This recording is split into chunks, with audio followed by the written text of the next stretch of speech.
Remake ಆದರೆ ಹೆಚ್ಚು ಕಮ್ಮಿ ಏನು ಮಾಡ್ತಾರೆ ಅಂದರೆ, ಯಾವುದಾದ್ರು ಒಂದು ಹಾಡು ತುಂಬ ಪಾಪ್ಯುಲರ್ ಆಗಿತ್ತು, ತುಂಬ ಚೆನ್ನಾಗಿತ್ತು ಅಂದರೆ ಆ ಟ್ಯೂನ್ನ ಇಟ್ಕೊಳ್ಳೋಕೆ ಇಷ್ಟಪಡ್ತಾರೆ. ವಿಷ್ಣುವಿಗೆ ತುಂಬ ಕ್ರಿಕೆಟ್ ಮೇಲೆ ಆಸೆ. ಅದೇನೋ ಗೊತ್ತಿಲ್ಲ, ಈ ಪಾಕಿಸ್ತಾನ್ ಟೀಮ್ ಬಂತು ಅಂದರೆ ಪಾಕಿಸ್ತಾನ ಟೀಮ್ಗೆ ಇವನು ರೆಕಮೆಂಡ್ ಮಾಡ್ತಾ ಇದ್ದು. ಶೂಟಿಂಗ್ ಜಾಗದಲ್ಲಿ ಟಿ ವಿ ತರಿಸಿಟ್ಟಿರೋರು, ಟಿ ವಿ ತರಿಸಿಟ್ಟು ಮ್ಯೂಟ್ ಮಾಡಿಬಿಟ್ಟು ನೋಡೋರು. ನನ್ನ ಅಸಿಸ್ಟೆಂಟು ಬೇರೆ ಯಾರನ್ನ ಕಳಿಸ್ಬಿಡುವ, ಇವರು ಅವ್ರ ಕಾರಲ್ಲಿ ಯಾವಾಗಲೂ ಕೂಡ ವಿಕೆಟು, ಸ್ಟಂಪ್ಸು, ಬ್ಯಾಟು, ಬಾಲು ಎಲ್ಲ ಇರೋದು. ಸೊ ಸ್ಟಂಪ್ಸ್ ಎಲ್ಲ ಇಟ್ಬಿಟ್ಟು ಬ್ಯಾಟಿಂಗ್ ಶುರು ಮಾಡಿಬಿಡು. Sir ready sir, lighting ready ಆಗಿದೆ ಸರ್, ಬಂದ್ಬಿಟ್ಟೆ ಇರೋ ಅನ್ನೋರು. ಸರಿ, ಆಟ ಆಡ್ತಾ ಇರೋದು.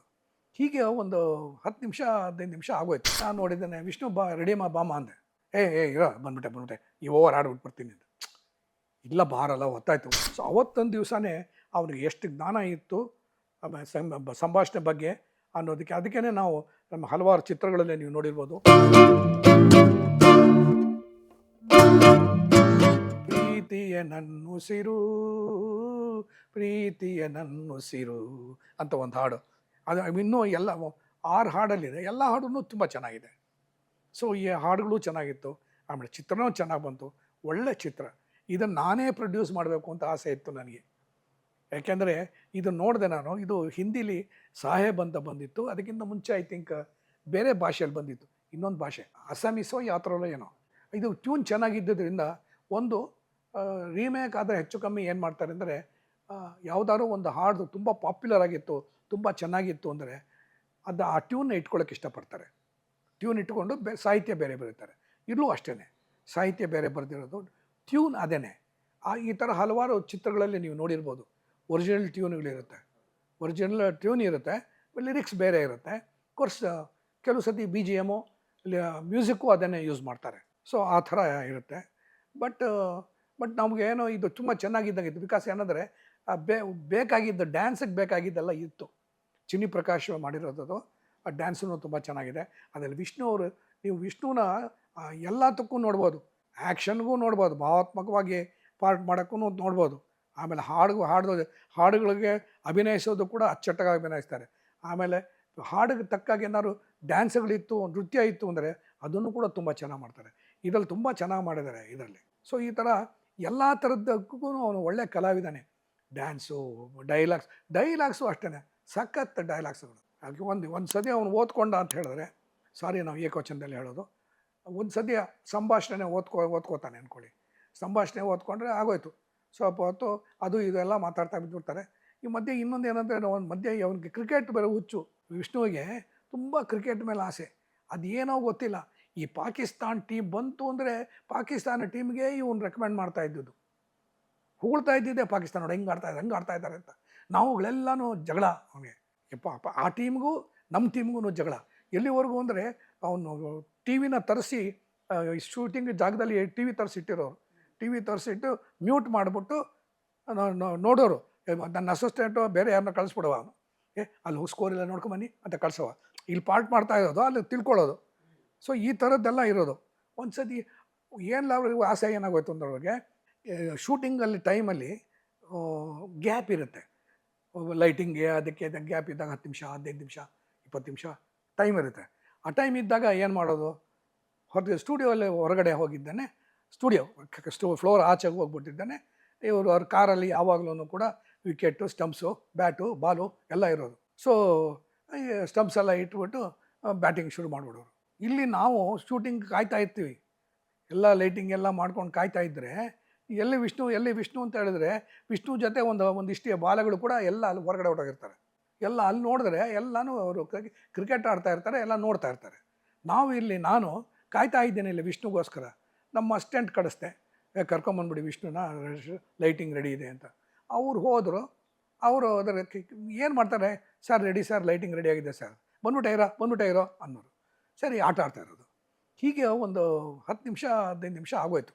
ನನಗೇನು ಅಂತ ಹೇಳಿದ್ರೆ, ಟೈಮಿಂಗ್ ಬಹಳ ಮುಖ್ಯ ನನಗೆ. 9 ಗಂಟೆಗೆ ಶೂಟಿಂಗ್ ಶುರು ಮಾಡಬೇಕು ಅಂದರೆ 9 ಗಂಟೆಗೆ ಶೂಟಿಂಗ್ ಶುರು ಮಾಡ್ತಾಯಿದ್ದೆ.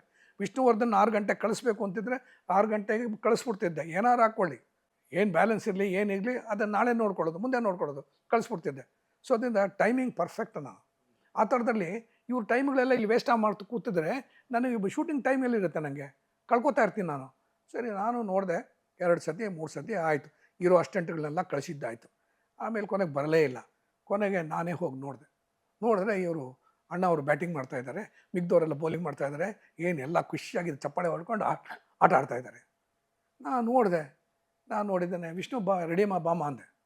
ಇರೋ ಬಂದ್ಬಿಟ್ಟೆ ಈ ಓವರ್ ಆಡ್ಬಿಟ್ಟು ಬರ್ತೀನಿ ಅಂತ.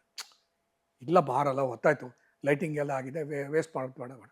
ಸರಿ ಒಂದು ಕೆಲಸ ಮಾಡು, ನನಗೆ ಒಂದು ಓವರ್ ನೀ ಬೋಲ್ ಮಾಡಿಬಿಡು ಅಂದ. ಬೇಡ ಕಣೋ ಬಾರೋ ಅಂದೆ. ಬಾರೋ ಒಂದು ಓವರ್ ಬೋಲ್ ಮಾಡ್ಬಿಡು ನೀನು, ಬರುತ್ತಾ ನಿಂಗೆ ಅಂದ. ಬರುತ್ತೆ ಕಣೋ ನನಗೆ ಅಂದ.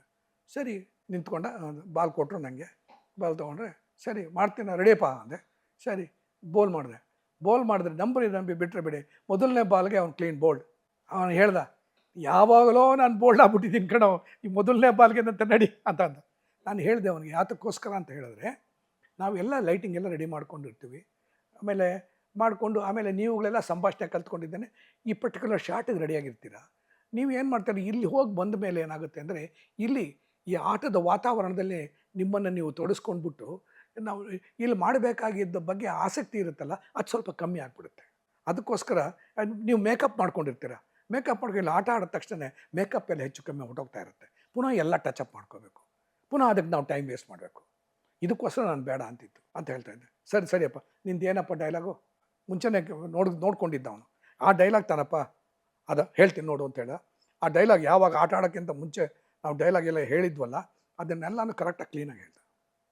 ಯಾಕೆ ಕರೆಕ್ಟಾಗಿ ಹೇಳ್ತಾ ಇದ್ದ ಅಂತ ಹೇಳಿದ್ರೆ, ಭೂತಯ್ಯನ ಮಗ ಅನ್ನೋ ಚಿತ್ರ, ಮೊದಲನೇ ಚಿತ್ರ ನಾವು ವರ್ಕ್ ಮಾಡಿದ್ದು, ಅದರಲ್ಲಿ ಎಲ್ಲನೂ ತಲಕಾಡು, ಅದ್ರ ಸುತ್ತಮುತ್ತ ಎಲ್ಲನೂ ಶೂಟಿಂಗ್ಗಳು, ಅದರ ಡೈಲಾಗ್ ಎಲ್ಲನೂ ಎಲ್ಲನೂ ಪಾರ್ಟ್ ಮಾಡಿದ್ದಾಗೋಗಿತ್ತು, ಎಲ್ಲ ಆಗೋಗಿತ್ತು.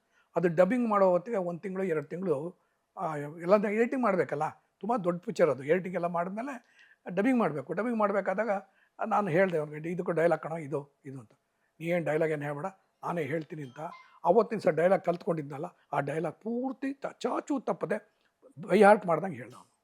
ಸೊ ಅವತ್ತೊಂದು ದಿವಸನೇ ಅವ್ನಿಗೆ ಎಷ್ಟು ಜ್ಞಾನ ಇತ್ತು ಸಂಭಾಷಣೆ ಬಗ್ಗೆ ಅನ್ನೋದಕ್ಕೆ. ಅದಕ್ಕೇ ನಾವು ನಮ್ಮ ಹಲವಾರು ಚಿತ್ರಗಳಲ್ಲೇ ನೀವು ನೋಡಿರ್ಬೋದು, ದೊಡ್ಡ ದೊಡ್ಡ ಡೈಲಾಗ್ಗಳನ್ನ ಅವರು ಕೊಡ್ತಾ ಇದ್ದಿದ್ದೆ ಅದಕ್ಕೋಸ್ಕರ.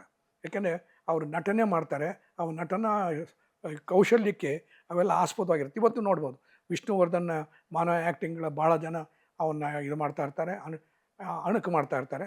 ಆಮೇಲೆ ಅದೇ ಥರ ರಾಜ್ಕುಮಾರ್ ಪಾತ್ರಗಳು ಕೂಡ ಬೇಕಾಷ್ಟು ಜನ ಇಮಿಟೇಷನ್ ಮಾಡ್ತಾ ಇರ್ತಾರೆ. ಸೊ ಎಷ್ಟೋ ಜನಕ್ಕೆ ಅದೊಂದು ಜೀವನ ಆಗೋಗ್ಬಿಟ್ಟಿರುತ್ತೆ ಅವ್ರಗಳಿಗೆಲ್ಲ. ಸೊ ವಿಷ್ಣುವರ್ಧನ್ ಹಾಗೆ, ಅಂಬರೀಷ್ ಕೂಡ ಹಾಗೇನೆ ಆಯ್ತು ಕೊನೆ. ಸೊ ಈ ಥರ ವಿಷ್ಣುವರ್ಧನ್ ಬೆಳ್ಕೊಂಡು ಬಂದರು. ಆಮೇಲೆ ಚಿತ್ರ ಕನ್ನಡ ಅಂತ ಹೇಳಿದೆ. ಆಮೇಲೆ ಇನ್ನೂ ಬೇಕಾಷ್ಟು ಚಿತ್ರ ಇದೆ. ಇನ್ನೊಂದು ತುಂಬ ಸಿಂಪಲ್ ಸಬ್ಜೆಕ್ಟ್, ಬಟ್ ತುಂಬ ಪವರ್ಫುಲ್ ಆಗಿದ್ದು ಸಬ್ಜೆಕ್ಟ್, ಕರುಣಾಮಯಿ ಅಂತ. ತುಂಬ ಸಿಂಪಲ್ ಸಬ್ಜೆಕ್ಟ್ ಅದು. ನೀವು ಕೇಳಿದ್ರಲ್ಲ ಭಾವನಾತ್ಮಕವಾದ ಕತೆ, ಅದ್ರ ಹೆಸರೇ ಚೆನ್ನಾಗಿದೆ, ಕರುಣಾಮಯಿ. ಅವನ ಪಾತ್ರನೇ ಕರುಣೆ. ಸೊ ಆ ಥರದ ಪಾತ್ರ ತುಂಬ ಚೆನ್ನಾಗಿ ಮೂಡಿ ಬಂತದ್ದು. ಏನು ಅಂತ ಹೇಳಿದ್ರೆ, ಮನೆಯಲ್ಲೇ ಇವನು ದೊಡ್ಡಣ್ಣ, ಅದರ ಕತೆ ನಂತರ ಗೊತ್ತಾಗುತ್ತೆ ಇವನು ಅಲ್ಲವೇ ಅಲ್ಲ, ಅಣ್ಣನೇ ಅಲ್ಲ. ಇವ್ರ ತಂದೆ ತೀರ್ಥಯಾತ್ರೆಗೆ ಹೋಗಿದ್ದಾಗ ತಾಯಿ ಆತ್ಮಹತ್ಯೆ ಮಾಡ್ಕೊಂಡಾಗ ಈ ಮಗುನ ಸಾಕು ಮಗುನ ತಂದು ಮನೇಲಿ ಯಾರಿಗೂ ಗೊತ್ತಿರಲ್ಲ, ಏನಿಲ್ಲ. ತಾಯಿ ತಂದೆಗೆ ಮಾತ್ರ ಗೊತ್ತಿರುತ್ತೆ, ಇನ್ನೊಂದೆರಡು ಗೊತ್ತಿರುತ್ತೆ, ಇನ್ನೊಂದಿಬ್ಬರಿಗೆ ಅಷ್ಟೇ. ಇವನು ಸ್ವಂತ ಮಗನಾಗಿ ಸಾಕ್ತಾರೆ. ಯಾವಾಗ ಈ ತೀರ್ಥಯಾತ್ರೆಗೆ ಹೋದಾಗ ಈ ಮಗು ಸಿಕ್ತೋ, ಅದರ ಪುಣ್ಯಕ, ಅದರ ದಯದಿಂದ ಏನೋ ಮನೆಯಲ್ಲಿ ಅವ್ರಿಗೆ 3 ಮಕ್ಕಳಾಗುತ್ತೆ, 2 ಗಂಡು 1 ಹೆಣ್ಣಾಗುತ್ತೆ. ಈ ಮೊದಲು ತೀರ್ಥಯಾತ್ರೆಯಲ್ಲಿ ಸಿಕ್ಕಿದ ಮಗುವಿಂದ.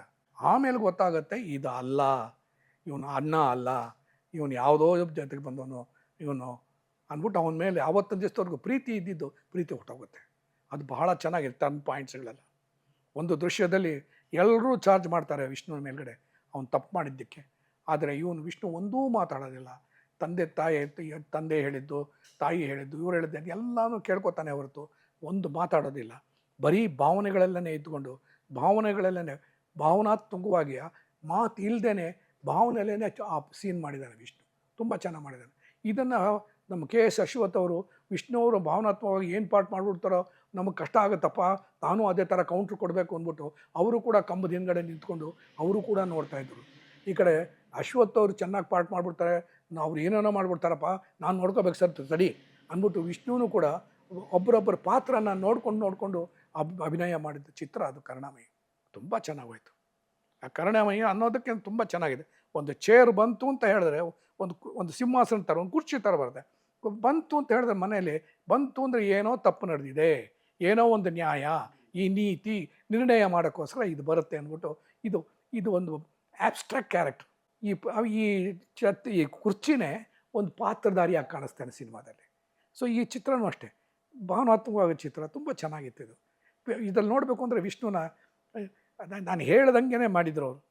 ಏನು ಅಂತ ಹೇಳಿದ್ರೆ ಪೈಜಾಮ ಜುಬ್ಬ ಎಲ್ಲ ಈ ಥರ ಶೇರ್ವಾನಿ ಗಿರ್ವಾನಿ ಅಲ್ಲ. ನಮ್ಮ ಕರ್ನಾಟಕದಲ್ಲಿ ಮೈಸೂರು ಕಡೆ ಆ ಕಡೆ ಇರ್ತಾರಲ್ಲ ಪೈಜಾಮ ಆಮೇಲೆ ಜುಬ್ಬ ಅಷ್ಟೇ. ಅದು ಎಲ್ಲಿವರೆಗೂ ಅಂತ ತುಂಬ ಐ ಥಿಂಕ್ 70% ಅದೇ ಇರುತ್ತೆ. ಅವನು ಅಲ್ಲಿಂದ ಆಮೇಲೆ ಪೌಲ್ಟ್ರಿ ಫಾರ್ಮಿಂಗ್ ಹೋಗ್ತಾರೆ, ಲೋನ್ ತೊಗೊಂಡು ಇಂಪ್ರೂವ್ ಮಾಡ್ಕೋತಾರೆ, ಬೆಳೆದು ಬಿಡ್ತಾರೆ, ಪಾತ್ರ ಬೆಳೆಯುತ್ತೆ. ಸೊ ಆ ಥರದ್ರಲ್ಲಿ ಅವಾಗ ಡ್ರೆಸ್ ಚೇಂಜ್ ಆಗುತ್ತೆ. ಮಿಕ್ಕಿದಾಗೆಲ್ಲ ಪೈಜಾಮ ಜುಬ್ಬಾನೆ, ಸಿಂಪಲ್. ಬಿಕಾಸ್ ಕರುಣಾಮಯಿ ಆದ್ದರಿಂದ ಆ ಪಾತ್ರಕ್ಕೆ ಅದೇ ಡ್ರೆಸ್ ಇರಬೇಕು ಅಂತ ನನ್ನ ಇದು. ಅವನು ಒಪ್ಕೊಂಡ ಅದೇ ಥರನೇ ಕಾಟನ್ ಬಟ್ಟೆಗಳು ಅದೆಲ್ಲ ಚೆನ್ನಾಗಿತ್ತು. ಒಂದೇ ಒಂದು ಯಾವಾಗ ಒಂದು ಭವ್ಯನ ಇಮ್ಯಾಜಿನೇಷನಲ್ಲಿ ಒಂದು ಸಾಂಗ್ ಬರುತ್ತೆ, ಅದೊಂದು ತುಂಬ ಚೆನ್ನಾಗಿದೆ. ಅದನ್ನು ನೋಡೋಕ್ಕೆ ನಿಮಗೆ ನ್ಯಾಯವಾಗಿ ಅದು ರಾಮ ಮಂದಿರದಲ್ಲಿ ಪ್ರಾರಂಭ ಆಗುತ್ತೆ, ರಾಮ ಮಂದಿರದಿಂದ ಹೋಗಿ ಕ್ಲಬ್ ಥರ ಕೊಟ್ಟೋಗ್ಬಿಡುತ್ತೆ. ಸೊ ಇಲ್ಲಿ ಹಾಡಲ್ಲಿ ಶುರು ಮಾಡುವಾಗ ಹೆಜ್ಜೆ ಮೇಲೆ ಹೆಜ್ಜೆ ಇಟ್ಟು ಬಂದ ಬಾಲರಾಮ ಅಂದ್ಬಿಟ್ಟು ರಾಮ ಮಂದಿರದಲ್ಲಿ ರಾಮ ಲಕ್ಷ್ಮಣ ಸೀತಾ ಸ್ಟ್ಯಾಚ್ಯುಗಳು ಇಟ್ಕೊಂಡಿದ್ದಾನೆ, ಈ ವಿಷ್ಣು ಮೃದಂಗ ಹೊಡ್ಕೊಂಡಿದ್ದಾನೆ, ಹಾಡ್ತಾ ಇರ್ತಾರೆ. ಎದುರುಗಡೆ ಇಲ್ಲಿ ಹೀರೋಯಿನ್ ಕೂತಿರ್ತಾಳೆ ಭವ್ಯ. ಅವಳಿಗೆ ಇವನು ಈ ಥರ ಹಾಡ್ತಿರೋದು ನೋಡಿ ಅವಳಿಗೆ ಏನು ಅನಿಸುತ್ತೆ ಅಂದರೆ ಇವನು ಈ ಹಾಡ್ತಿರೋದು ಅಂದ್ಕೊಂಡ್ರೆ ವೆಸ್ಟರ್ನಾಗಿ ಹಾಡ್ತಾ ಇದ್ದಾನೆ ಅನ್ಕೊಂಬಿಟ್ಟು ಈ ಟ್ಯೂನೇ ವೆಸ್ಟರ್ನ್ ಆಗಿಬಿಡುತ್ತೆ. ಹೆಜ್ಜೆ ಮೇಲೆ ಹೆಜ್ಜೆ ತತ್ತರ ಅಂತ ಒಂದು ರಿದಮ್ ಎಲ್ಲ ಚೇಂಜ್ ಮಾಡಿಬಿಟ್ಟು ಒಂದು ಫುಲ್ ಸೆಟ್ಟೇ ಬೇರೆ. ಇದು ರಾಮ ಮಂದಿರ ಅದು ಕ್ಲಬ್ ಸೆಟ್ಟೆ. ಚಾಮುಂಡೇಶ್ವರಿಲಿ ಒಂದು ಫುಲ್ ಕ್ಲಬ್ ಸೆಟ್ ಹಾಕಿ ಒಂದು ಸಾಂಗ್ ಪಿಕ್ಚರೈಸ್ ಮಾಡೋದು. ಇಲ್ಲಿ ರಾಮ ಮಂದಿರ ಶಿಂಷಾದಲ್ಲಿ ಅಲ್ಲಿ ಚಾಮುಂಡೇಶ್ವರಿ ಸೆಟ್ಟು ತುಂಬ ಚೆನ್ನಾಗಿ ಮೂಡಿಬಂತು. ಅದರಲ್ಲೂ ಅಷ್ಟೇ ಹಾಡುಗಳೆಲ್ಲ ತುಂಬ ಚೆನ್ನಾಗಿ ಬಂತು ಕರುಣಾಮಯಿಯಲ್ಲಿ. ಸೊ ಆ ಥರ ಭಾವನಾತ್ಮಕವಾದ ಪಾತ್ರಗಳಿಗೆ ಒಂದೊಂದು ಸತಿ ಹಾಡುಗಳು ಭಾಳ ಚೆನ್ನಾಗಿ ಹೆಲ್ಪ್ ಆಗುತ್ತೆ. ಅದು ಸಿಚುಯೇಷನ್ ಸಾಂಗ್ಗಳು ಅದು ತುಂಬ ಚೆನ್ನಾಗಿ ಆ ಸಿನಿಮಾದಲ್ಲಿ ಮೂಡಿಬಂತು. ಹಾಯ್, ನಾನು ನಿಮ್ಮ ಭಾವನಾ ಬೆಳಗೆರೆ. ಡೈಲಿ ಮಾಧ್ಯಮ ಅನ್ನೋ ಒಂದು ಯೂಟ್ಯೂಬ್ ಚಾನಲ್ನ ದಯವಿಟ್ಟು ಎಲ್ಲರೂ ಲೈಕ್ ಮಾಡಿ, ಸಬ್ಸ್ಕ್ರೈಬ್ ಮಾಡಿ. ಅದರ ತುಂಬ ಒಳ್ಳೆಯ ಕಂಟೆಂಟ್ಗಳು ಬಂದಿದ್ದಾವೆ, ತುಂಬ ಒಳ್ಳೆ ಇಂಟರ್ವ್ಯೂಗಳು, ತಿಳ್ಕೊಳ್ಳೋ ಅಂಥ ಮಾಹಿತಿಗಳಿದ್ದಾವೆ. ತಾವು ನೋಡಬೇಕು, ಆನಂದಿಸಬೇಕು ಅಂತ ನನ್ನ ಕಡೆಯಿಂದ ಒಂದು request. Please subscribe. Thank you.